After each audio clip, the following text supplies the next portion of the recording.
Assalamualaikum warahmatullahi wabarakatuh. Perkenalkan, kami dari kelompok 5 dan saya sendiri atas nama Bailul Saadia. Di sini kami akan membahas terkait dengan gerakan anti korupsi di lingkungan pemerintahan. Yang dimana, mengapa sih gerakan ini harus kita rencanakan dan bagaimana bentuk nyatanya? Yuk, simak selengkapnya. Jadi teman-teman, apa itu korupsi dan dampaknya? Secara sederhana itu, korupsi adalah penyalahgunaan wewenang atau keuntungan pribadi atau kelompok yang dimana pemerintah ini bisa terjadi dalam berbagai bentuk. Mulai dari pungutan liar, menguap anggaran proyek, nepotisme dalam pemerintahan pegawai, bahkan hingga suap dalam perzinaan. Lalu apa sih dampaknya bagi kita semua? Dampaknya itu sangat nyata teman-teman. Uang yang seharusnya digunakan untuk membangun jalan, untuk memperbaiki sekolah, melengkapi fasilitas kesehatan justru hilang entah kemana. Akibatnya penyalahgunaan publik itu sangat buruk teman-teman. Jadi kesenjangan sosial makin lebar, bahkan kepercayaan masyarakat terhadap negara itu pun runtuh. Makanya di sini ada namanya gerakan strategi anti korupsi.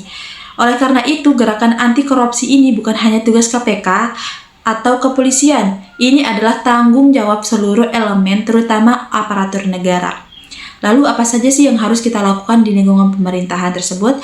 Jadi ada beberapa strategi utama yang harus kita terapkan. Yang pertama itu ada namanya penguatan integritas.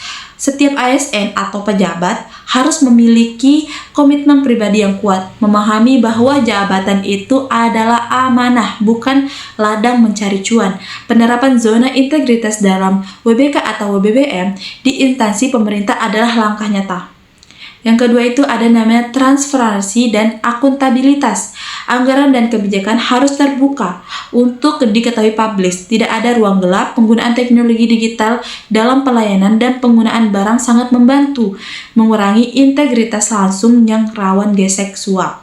Yang ketiga itu ada namanya penegakan aturan yang tegas, yang dimana sistem hukum dan sanksi internal harus berjalan tanpa pandang bulu. Siapapun yang melanggar sekelas pejabat tinggi pun sekalipun itu harus diproses sesuai hukum. Terus yang keempat ada yang namanya budaya melapor, yang dimana membangun sistem whistleblower atau sistem yang aman dan nyaman sehingga setiap orang berani melapor jika melihat indikasi korupsi tanpa rasa takut. Baik, Assalamualaikum warahmatullahi wabarakatuh. Perkenalkan, nama saya Daneta Mawansa. Baik, di sini saya akan menjelaskan peran serta dan tantangan. Membangun birokrasi yang bersih dan melayani memang tidak mudah. Tantangan terbesarnya seringkali datang dari budaya lama yang menganggap ini sudah biasa atau aturan cuma formalitas. Namun perubahan harus dimulai dari diri sendiri.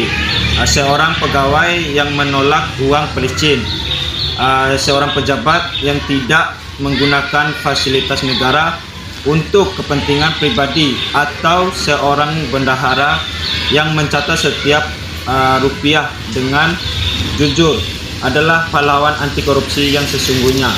Gerakan anti korupsi juga membutuhkan mata dan telinga dari masyarakat. Kita berhak mengawasi, berhak bertanya, dan berhak menuntut kinerja yang bersih. Adapun penutup, teman-teman Indonesia yang maju tidak bisa dibangun dengan tangan yang kotor. Indonesia yang adil hanya bisa terwujud jika pengelola negaranya memiliki hati yang bersih. Mari kita jadikan gerakan anti korupsi bukan sekedar slogan, tapi gaya hidup. Mari dukung birokrasi yang bersih, melayani dan berintegritas. Jika tidak mau korupsi dan kita tidak membiarkan korupsi terjadi, maka masa depan yang cerah pasti akan kita raih. Bersatu lawan korupsi untuk Indonesia maju. Mungkin itu saja penjelasan dari saya.